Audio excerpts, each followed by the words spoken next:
오늘 우리에게 주님의 말씀은 사도행전 6장 3절로 6절까지 말씀 함께 읽도록 하겠습니다. 형제들아, 너희 가운데서 성령과 지혜가 충만하여 칭찬받는 사람 7을 택하라. 우리가 이 일을 그들에게 맡기고 우리는 오로지 기도하는 일과 말씀 사역에 힘쓰리라 하니, 온 우리가 이 말을 기뻐하여 믿음과 성령이 충만한 사람 스데반과 또 빌립과 브로보로와 니가노르와 디몬과 아메나와 유대 위에 있던 안디옥 사람 니골라를 택하여 사도들 앞에 세우니 사도들이 기도하고 그들에게 안수하니라. 아멘. 나에게 주시는 하나님의 말씀입니다. 성경을 들고 믿음으로 선포하겠습니다. 같이 선포합니다. 나는 성령님께 순종합니다. 나는 이웃에게 복음을 전합니다. 나는 이웃을 섬깁니다. 할렐루야. 옆 사람을 권면합니다. 나는 그리스도인입니다. 두 번째입니다. 하나님의 일꾼은 오직 성령 충만한 사람입니다. 가르쳐 지키게 하라. 마지막 6번째, 하나님의 일꾼에 대해서 함께 말씀을 나누려고 합니다. 하나님의 일꾼은 어떠한 사람이 하나님의 일꾼이 되어야 하는가? 내가 하나님의 사람으로서, 직분자로서, 집사로서, 권사로서, 장로로서, 또한 전도사로서, 목사로서 하나님의 일꾼을 부름받습니다. 그러면 나는 이러한 하나님의 사람을 부름받았을 때 어떻게 믿음으로 살아가야 하는가? 정말로 하나님이 기뻐하시는 하나님의 일꾼은 어떤 사람인가? 함께 사도행전 말씀을 통하여서 우리의 신앙을 되점검해보는 삶이 되시기를 바랍니다. 공동체마다 사람이 모이면 일꾼을 세웁니다. 사람을 세웁니다. 모임의 회장이든지 총무든지 그리고 어떠한 조직이든지 늘 사람을 세우게 되어 있습니다. 이 나라도 이제 또 4월이면 보궐선거가 있죠. 사람을 세우는 거죠.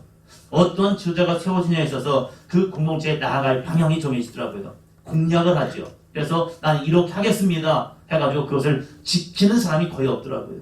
이게 문제인 거죠. 공약은 참 아름답고 좋습니다. 그러나 이 공약이 어떻게 지켜지냐, 이게 우리의 관건이기도 합니다. 그래서 지도자를 세울 때에, 일꾼을 세울 때에 자격을 말합니다.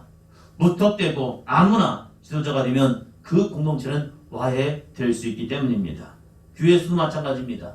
어떤 사람이 교회에서 하나님의 일꾼으로 세워지느냐, 그에 따라서 교회가 한번 더 합니다. 부흥하는 공동체. 좋은 일꾼이 세워지면요, 교회는 부흥합니다. 왜요? 그들을 통하여 열정이 나오기 때문에, 은혜가 나오기 때문에, 예수님의 생명이 나오기 때문입니다. 할렐루야. 좋은 직분을 세우면요, 그들을 통하여 예수님의 사랑이 증거됨을 통하여서 교회는 많은 부흥을 이루어요. 그런데 잘못된 사람들이 교회에 세워지잖아요. 그러면요, 교회가 매번 분쟁하고 싸우는 경우가 있습니다. 왜요? 자기들의 생각을 이야기하기 때문에. 사람은 한 명이 모이면 한 명의 생각이 있고요, 2명이 모이면 2명의 생각이 있고요, 10명이 모이면 10명의 생각이 있습니다. 각자의 생각을 이야기하기 시작하면요, 공동체는 와해가 됩니다. 분열합니다. 그렇기 때문에 우리는 성령 안에서 하나님의 일꾼이 될 때에 교회는 하나 될 수 있습니다. 할렐루야. 그래서 우리가 기도하는 거죠. 오늘 임명받는 우리 사랑하는 신천 집사님, 권사님들을 통해서 교회는 부흥의 역사가 개인에게는 복의 통로가 되기를 주님의 이름으로 축원합니다.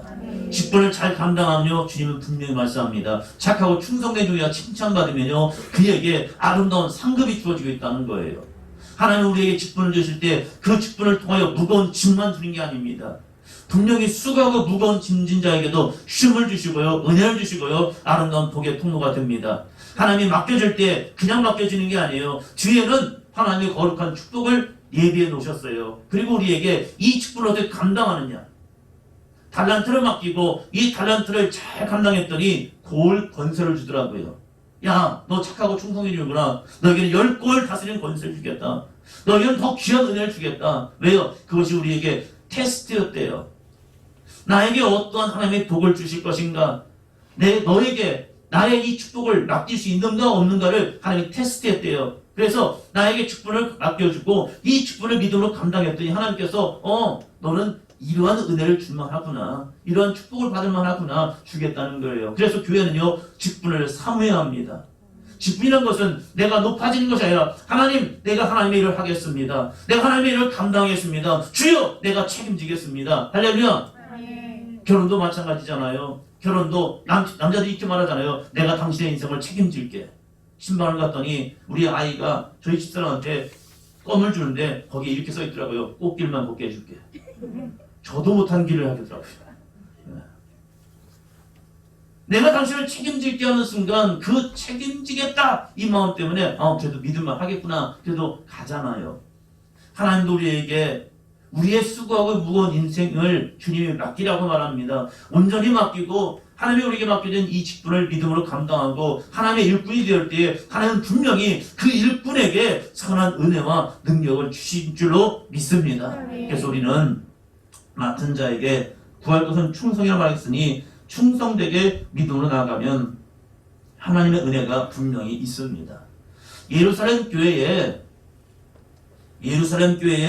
사도들 외에 7명의 집사님을 세우는 사건이 바로 이 사도행전 말씀입니다. 왜 이 사도행전 모습 속에서 7명의 집사를 세우는가? 왜 우리 사도행전 교회는 3명의 신천 권사님과 신천 집사님을 또 세우는가? 오늘 말씀을 통하여 하나님께는 충성되고 인정받고 사람들에게는 존귀한 믿음의 삶이 되기를 주의 이름으로 축복합니다. 첫째입니다. 첫째, 같이 합니다. 하나님의 일꾼은 교회를 하라고 세워진 사람입니다. 예루살렘 교회에 하나님의 일꾼들이 세워지는 것은 교회 안에서 어떤 예우를 하기 위해서 세워진 게 아니더라고요.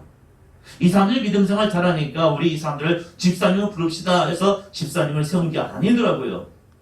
이 사도행전에 나오는 예루살렘 교회가 하나님의 은혜로서 부흥하게 되었습니다. 부흥하다 보니까 이 사람 저 사람 모이게 되었지요. 그 가운데 말씀해 보니까 과부들이 계셨대요. 과부들은 사회적 약자입니다.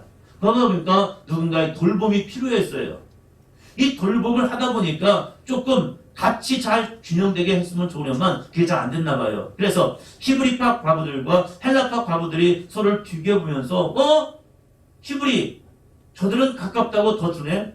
헬라파 우리는 멀리서 왔다고 우리가 좀 등한 시간에 이러한 모습이에요. 교회에서 식사하는 교회들 보면 배식하는 교회가 있습니다.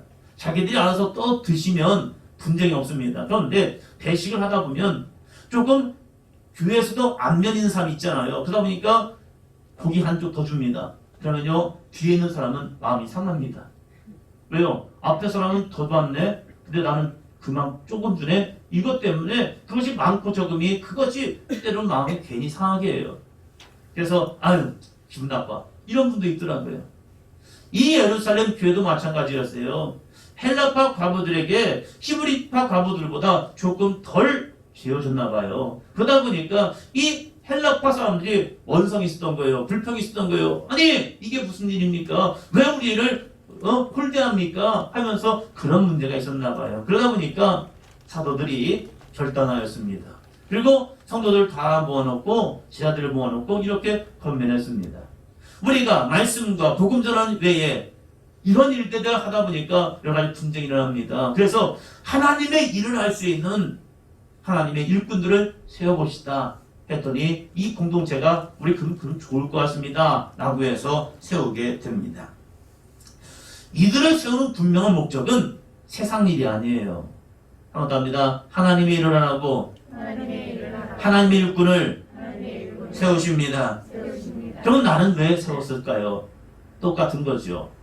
이 예루살렘 교회에서 7명의 집사님을 세우면서 하나님의 일을 하라고 세웠기 때문에 내가 집사의 직분으로 내가 권사의 직분으로 살아갈 때 이것은 사람들에게 나는 이러한 사람입니다 라고 전하기 위해서가 아니라 나는 하나님의 일을 하는 사람입니다. 할렐루야. 그렇게 해서 하나님이 세우셨다는 거예요. 집사님으로서 권사님으로 세움받을 때에 그럼 나는 어떤 하나님의 일을 감당해야 할까? 내가 2021년 집사님으로서 권사님으로서 내가 세움받는데 그럼 나는 어떻게 하나님을 감당해야지?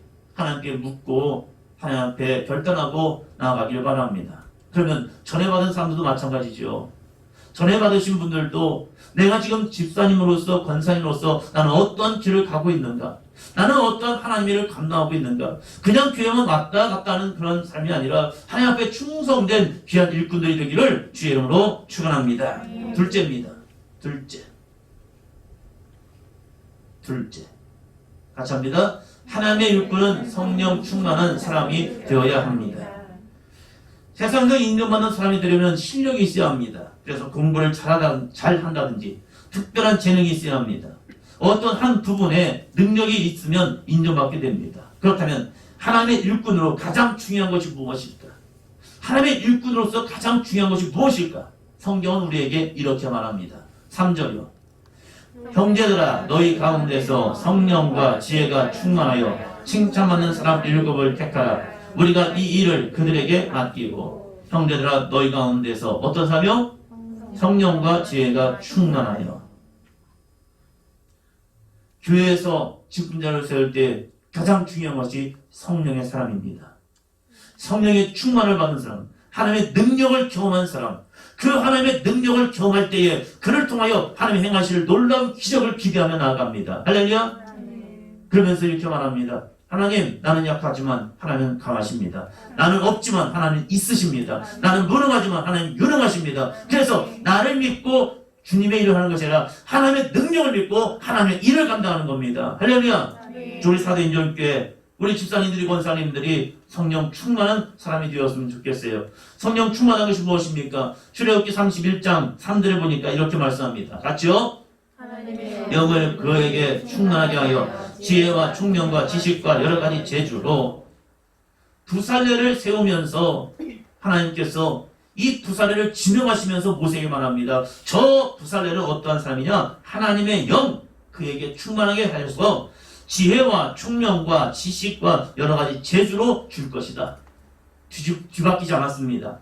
그가 지혜와 총명과 지식과 재주가 있기 때문에 성령 충만한 것이 아니라 하나님의 영, 성령을 그에게 주심을 통해서 그가 지혜 있고 총명하고 지식 있고 재주 있는 사람이 되고 있다는 사실입니다. 할렐루야.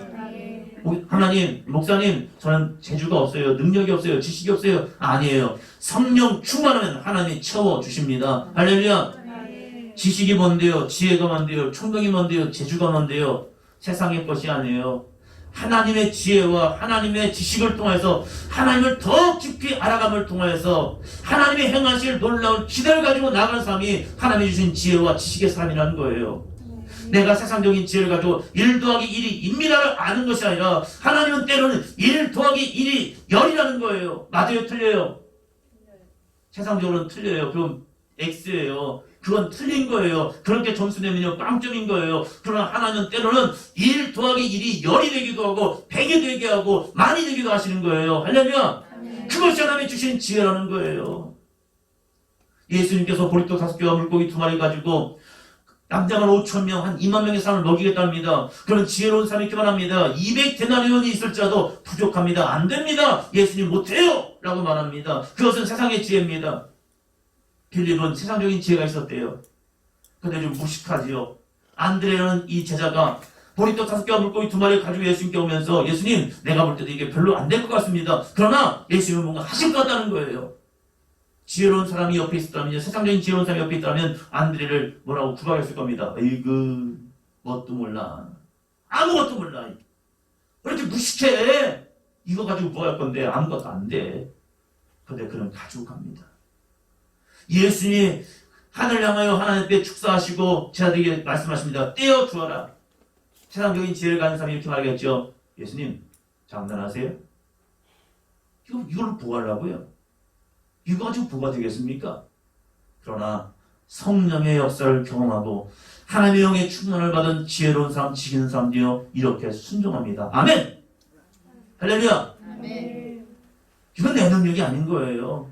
주님의 명령인 거예요. 주님의 명령에 순종하여 나가는 거예요. 그럴 때 그들이 그 받은 것 많은 것도 아니에요. 그 작은 많은 걸 가지고 나눠주는데 하늘의 역사가 나타나는 거예요.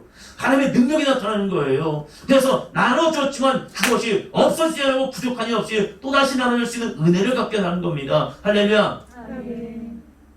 아유 목사님, 이건 말도 안 되는 일이에요. 저는요, 저희 동네 시골에 샘이 있었습니다. 샘이 있는데 이 샘은요 크지 않아요. 그런데 이 샘을요 퍼가도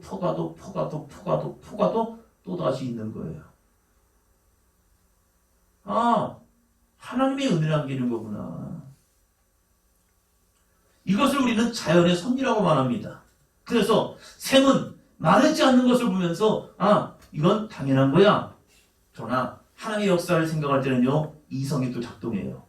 그래서 하나님의 역사는 나눠줘도 없어져야 한다고 생각합니다. 아니에요. 하나님의 역사는요, 이 자연의 섭리보다 더 위대하시기 때문에 하나님의 말씀에 순종하여 믿음과 지혜를 가지고, 지식을 가지고, 총명을 가지고, 재능을 가지고 나아갈 때 하나님이 역사하시는 능력을 경험하게 될 줄로 믿습니다. 이것이 누구냐? 하나님의 일꾼, 성령에 충만한 사람이라는 거예요. 그러기 위해서 필요한 것은 무엇입니까? 내 지식과 고집 앞에서 자기를 내려놓는 수고입니다. 내 생각, 이성, 경험을 내려놓지 아니하면 하나님의 역사는 끊어집니다. 예수님의 제자 유다가 그랬죠. 유다는 예수님의 제자로 부름받았지만 여전히 그 안에 내 지식과 고집을 앞세워서 예수님을 파는 과오를 범하게 됩니다. 성령의 사람하면 누가 생각납니까? 바울 아니겠습니까? 바울은 성령의 사람이 되기 위해서 철저하게 자기에게 한게 있습니다. 그게 무엇입니까? 고린도전서 15장 31절입니다. 같이요. 형제들아, 내가 그리스도 예수 우리 주 안에서 가진 바 너에 대한 나의 자랑을 두고 단언하노니 나는 날마다 죽노라. 나는 날마다 죽노라. 하나님의 일꾼들이 날마다 해야 할 것은 이 죽음입니다. 나는 날마다 죽노라. 이것이 무슨 말입니까? 하나님의 일꾼이 되기 위해서는 한번 더 합니다. 내 생각이 앞설 때, 내 길이 너무 강하게 보일 때, 그때 나를 죽이는 거예요. 하나님의 말씀보다, 하나님의 역사보다, 하나님의 길보다 내 생각이 앞설 때, 내 길이 너무 강하게 보일 때, 이때 나를 죽여야 합니다. 하나님의 일을 한다고 하면서 내 생각으로 내 길을 가는 경우가 참 많습니다. 나는 주님의 일꾼으로서 나 주님의 길을 가고 있어요. 그러나 금송아지를 붙들고 이게 하나님이다 라고 말하는 경우가 참 많이 보게 됩니다. 내 지식을 가지고 나는 주님의 길을 가고 있대요. 내 경험을 가지고 주님의 길을 가고 있대요. 아닙니다. 사도 바울도 처음에는 자기의 길을 갔습니다. 자기가 아는 지식으로, 자기가 아는 경험으로 예수는 결코 메시아가 될 수 없다. 이것은 혹세 고민하는 이단이다 하면서 예수 믿는 사람들을 핍박했던 사도 바울이었죠. 그러나 예수를 만남을 통해서 자기 죽음을 경험했습니다. 내가 아는 지식이, 내가 아는 경험이 전부가 아니었구나. 예수 앞에 그는 꼬꾸라지고 넘어지고 죽는 순간 드디어 십자가에 달린 예수 그리스도가 보이기 시작하는 겁니다. 할렐루야. 그래서 나의 길이 아니라 그때부터 주님의 길을 갑니다. 그러면서 그는 이렇게 바뀌었습니다. 한번 갑니다. 하나님의 말씀에 순종하는 사람. 십자가는 사망과 저주, 죽음의 형틀이었지만 내 이성으로 볼 때는 이 모든 것은 다 거짓이야 라고 말했지만 그 이성이 무너지고 예수 그리스도를 만나는 순간 그는 예수님의 구원의 십자가가 보였고 이제는 예수를 핍박하던 자에서 예수를 전하는 믿음의 사람이 되었습니다. 우리 사도인교회 성도 여러분, 우리 집사님, 원사님 여러분, 여러분의 삶이 날마다 나 자신은 죽고 내 안에 하나님의 말씀이 역사하고 성령의 충만함을 경험하는 거룩한 삶이 되기를 주님의 이름으로 축원합니다. 셋째입니다. 셋째, 같이 합니다. 하나님의 일꾼은 하나님을 기쁘게 하는 사람입니다. 오늘 하나님의 일꾼 직분자로 시험을 받습니다. 여러분, 누구를 기쁘게 하는 사람이 되겠습니까? 나는 집사로서, 나는 권사로서 누구를 기쁘게 하는 사람이 되겠냐 이거예요. 교회 중직자들의 모습을 보면 때로 이렇게 말하는 경우를 듣게 됩니다. 같이 한번 읽어보겠습니다. 시작. 목사님, 사회에서는 이렇게 합니다. 사회적 경험을 이야기합니다. 목사님, 이게 사회에서는 이렇게 살아갑니다. 이거 나쁜 말 아닙니다. 두 번째요. 목사님, 모든 성도들이 이렇게 하기를 원합니다. 모든 성도래요. 근데 자기 마음이신 것 같아요. 제가 들을 때는. 성도들의 마음을 얘기하는 거 나쁜 건 아닙니다. 근데 여기에 가장 중점이 있습니다. 사회의 경험을 통하여 하나님 일하십니다. 성도들의 의견을 통하여 길을 인도하십니다. 이게 나쁜 게 아니에요. 그런데 가장 중요한 건 여기에서 정말로 우리는 하나님을 의식하고 있는가? 사회적 경험을 통하여 지금 하나님을 기쁘시게 하고 있는가? 성도들의 의견을 통하여 이것이 하나님을 기쁘게 하는 것일까? 이것을 우리는 찾아봐야 한다는 거예요. 그래서 사도 바울은 우리 믿음의 직분자들에게, 성도들에게 이렇게 권면합니다. 갈라디아서 1장 10절, 이제 내가 사람들에게 좋게 하랴 하나님께 좋게 하랴 사람들에게 기쁨을 구하랴 내가 지금까지 사람들의 기쁨을 구하였다면 그리스도의 종이 아니니라.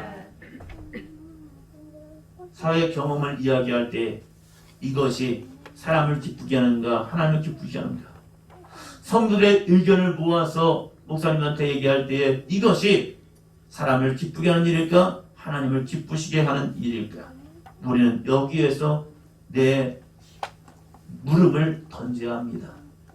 지금 내가 하고 있는 말, 의견이 누구를 좋게 하고 있지? 사람들을 기쁘게 하는 것일까? 아니면 정말 하나님의 거룩한 뜻 가운데 순종하는 믿음의 길을 가는 것일까? 우리는 질문해 봐야 합니다. 같이 한번 있습니다. 성령 하나님을 의식하고 말씀으로 도전받아 말을 한다면 그것은 하나님의 응답 맞습니다. 성령 하나님을 의식하고 말씀으로 도전받아서 말씀을 듣고 그 말씀을 통하여 도전받고 이것을 말한다면 그것은 하나님의 분명한 응답입니다. 그러나 중요하죠. 같이 합니다. 내 염려와 걱정, 경험이 앞선다면 그것은 사람의 기쁨을 구하는 것입니다.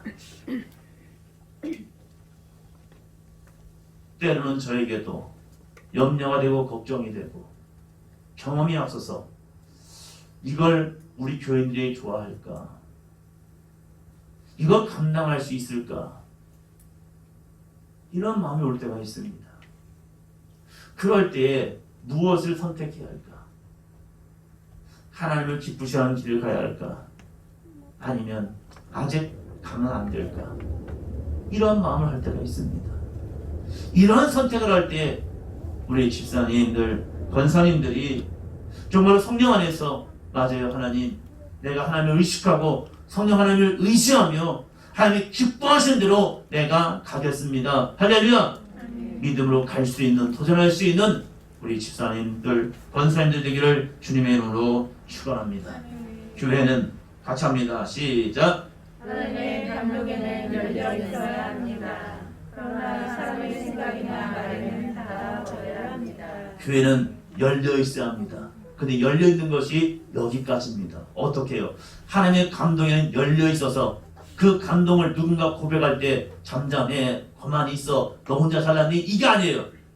하나님의 교회, 이 교회는 하나님의 감동에는 사람들의 입술을 열려서 그 감동을 통하여 선포하고 예언하고 그 감동을 통하여 하나님을 증거할 수 있는 교회가 되어야 합니다. 그러나 사람의 생각이나 말에는 닫아버려야 해요. 왜요? 육신의 생각은 사망이 되기 때문입니다. 사람의 말이 앞서는 순간 교회는 성령의 공동체가 아니라 인본주의 교회가 되고 있기 때문이에요. 한국교회 위기는 교회가 성도들이 작아지기 때문에 그게 아니에요. 목사들이, 교인들이 문제가 있기 때문에 이거보다 더 중요한 문제가 있어요. 한국교회 위기는요, 성령이 역사하시는 교회가 아니라 사람들의 의견과 생각이 앞서는 교회가 되면 교회는 무너져 버립니다. 그러나 어떤 시대와 환경 속에서도 아무리 힘들고 어려운 환경이라 할지라도 아무리 코로나가 교회의 문을 닫으려 할지라도 우리가 성령 안에서 성령의 감동에 의해서 순종을 나아간다면 하나님은 홍해 앞에 있는 이스라엘 백성을 통해서도 홍해가 갈라지는 은혜를 경험하게 할 줄로 믿습니다. 경제적 위기 속에서도 하나님이 다시 한번 회복하는 은혜를 지을 줄로 믿습니다. 저 우리 사도인전 교회가 사람의 말이나 생각으로 가득 찬 교회가 아니라 성령의 기도하며 간구하며 나갈 때 성령의 감동 속에 입술이 열려서 하나님의 말씀을 선포하고 은혜를 증거하며 하나님의 영광을 나타내는 아름다운 교회가 되기를 주의 이름으로 축원합니다. 마지막 같이 읽습니다. 같이요. 육신을 따르는 자는 육신의 일을, 영을 따르는 자는 영의 일을 생각하나니 육신의 생각은 사망이요 영의 생각은 생명과 평안이니라. 우리 신천 집사님, 권사님들만 같이 한번 읽으십니다. 시작. 육신을 따르는 자는 육신의 일을, 영을 따르는 자는 영의 일을 생각하나니 육신의 생각은 사망이요 영의 생각은 생명과 평안이니라. 아멘. 나의 말 한마디가 누구에게 영향력을 줄 수 있습니다. 나의 말 한마디가 육신의 생각을 얘기해서 육신을 끌었다면 그 사람에게 상황이 옵니다. 나의 말이 영의 생각이 되어서 영으로 그 사람에게 뭔가를 권면했다면 그 영혼은 살아납니다. 새롭게 직분받는 집사님들, 권사님들, 여러분에게 이 귀한 말씀, 육신의 생각은 사망이요 영의 생각은 생명과 평안이라, 이 말씀이 여러분의 인생 속에 쭉 진행됨을 통해서 하나님, 내가 지금 육신의 말을 하고 있습니까? 영의 말을 하고 있습니까? 하나님의 영의 말씀을 받고 말씀을 선포하고 말씀으로 권면함을 통해서 생명과 평안의 역사가 증거하는 귀한 직분자 되게 하여 주옵소서. 믿음을 고백하며 나가는 삶이 되기를 주님의 이름으로 축원합니다. 네.